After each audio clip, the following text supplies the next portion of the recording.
कारण तो ये असुर निरंतर उत्पन्न होते रहेंगे। इनका कभी अंत ही नहीं होगा। माता कैसे करेंगी इनका संहार? योगिनियों, योगिनियों,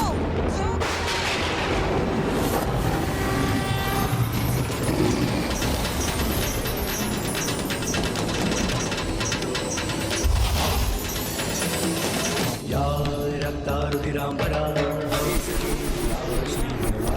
या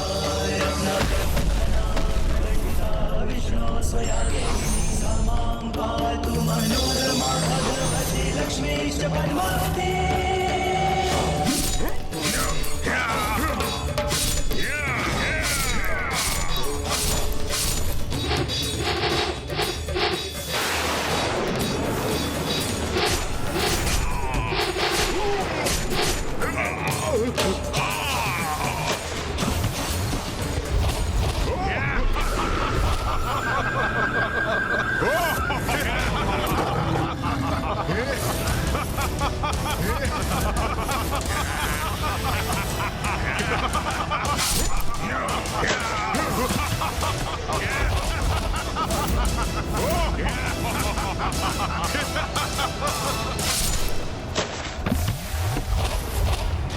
इन असुरों के विपरीत ये रणनीति तो विफल हो रही है प्रथम पूज्य गणेश जी। नहीं देवराजेंद्र, मां कभी विफल नहीं हो सकती। इसीलिए आप अपने इन नकारात्मक विचारों को त्याग दीजिए। कुमार कार्तिकेय, आप सर्वथा उचित कह रहे हैं, किंतु जो हमारे समक्ष है उसे कैसे नकार सकते हैं हम? माँ काली, माँ चंडमारी और 64 योगिनी माताएं असुरों का वध कर रही हैं, किंतु उन्हीं से अनेकों असुर और उत्पन्न हो रहे हैं। ये तो ऐसा चक्र प्रतीत हो रहा है जिसका कोई अंत ही ना हो। ऐसा कब तक चलता रहेगा? जब तक रक्त बीज का रक्त शेष रहेगा।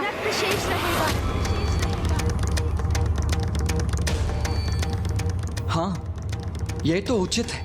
यदि रक्त बीज का रक्त ही शेष न रहे तो फिर तो कोई अन्य असुर उत्पन्न ही नहीं हो सकता।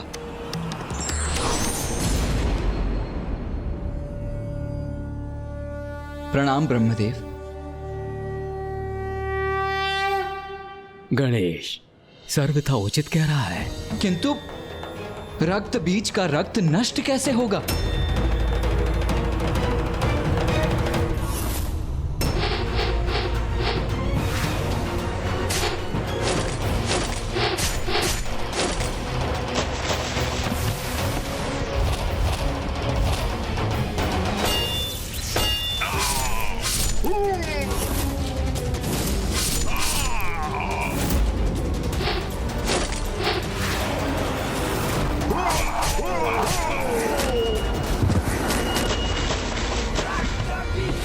देवी काली, इनका रक्त पान करो, इनका रक्त पान करो, रक्त पान करो, भक्षण करो इनका, भक्षण करो इनका।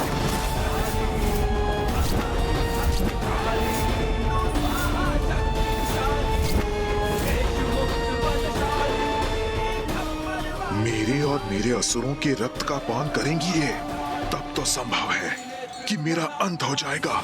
इनका अंत ऐसे ही होगा। हमें इनके रक्त को धरती का स्पर्श करने से रोकना होगा, तभी नवीन रक्त बीज उत्पन्न नहीं होंगे।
ये तो मेरे असुरों को अपना आहार बना रही हैं। ऐसे तो उनका रक्त धरती पर गिरेगा ही नहीं। एक एक असुर को आहार बना लो, सभी के रक्त का पान करो। रक्त की एक भी बूंद धरती पर गिरने मत दो। जैसी आपकी आज्ञा माता।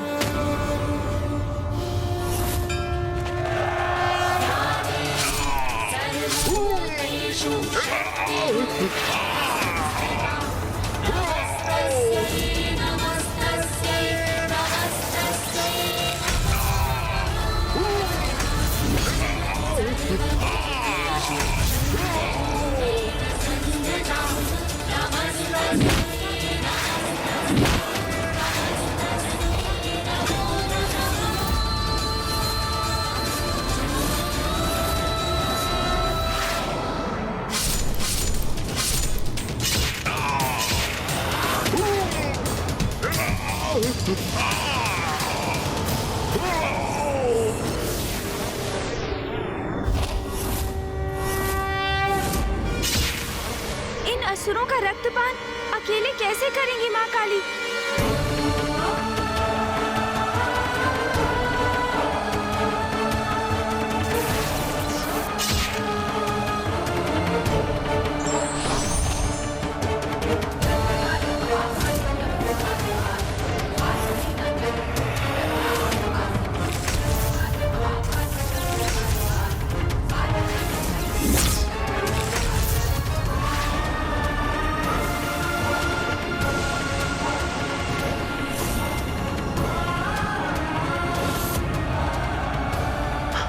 मेरी सेना तो नष्ट हो रही है।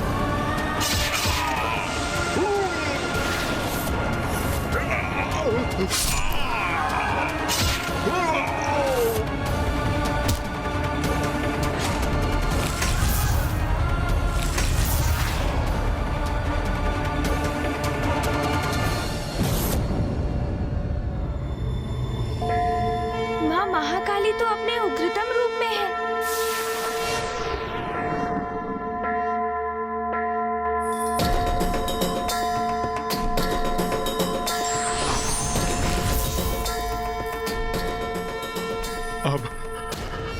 अब मैं अपनी रक्षा कैसे करूं? रक्त बीज, अब तुम्हारे रक्त का पान करूंगी मैं। बहुत बड़ी मूर्खता की है तुमने। माता आदि शक्ति की शक्ति से परिचित होने पर भी तुम शुंभ के कुचक्र में फंस गए। अपनी माता के सम्मान के लिए तुम जगत जननी से युद्ध करने के लिए प्रस्तुत हो गए। इतना भी विचार नहीं किया कि वो तो सभी की माता है, तुम्हारी माँ की भी। ये युद्ध सर्वथा अनुचित था। भक्त नहीं, भीरू हो तुम। भक्ति के कारण नहीं, भय के कारण जगत जननी का सम्मान करते रहे। और फिर जब तुमने ये समझा कि माता की ही शक्ति सभी जीवों में समाहित है, तो अपनी धूर्ततापूर्ण कुतर्क से तुमने ये कैसे सोच लिया कि तुम्हारी शक्ति उनके समान है। फिर देवी कात्यायनी द्वारा महिषासुर वध को भूलकर तुम इस युद्ध में अपनी सफलता की कल्पना करने लग गए। अधर्मी कितना भी शक्तिशाली क्यों ना हो जाए, उसका सर्वनाश निश्चित है, क्योंकि माता उसी का साथ देती है जो धर्म का पालन करता है। रक्त बीज, तुम तो शुंभ और निशुंभ से भी अधिक आसुरी हो। वो तो अज्ञानी है। अपने अहंकार के कारण वो कभी सत्य को समझ ही नहीं सकते, किंतु तुम्हें तो सत्य ज्ञात था, फिर भी इतना अभिमान कर रहे थे तुम, जिसका अब उचित दंड दूंगी तुम्हें। मैं तुम्हारा भक्षण कर अंत करूंगी तुम्हारा।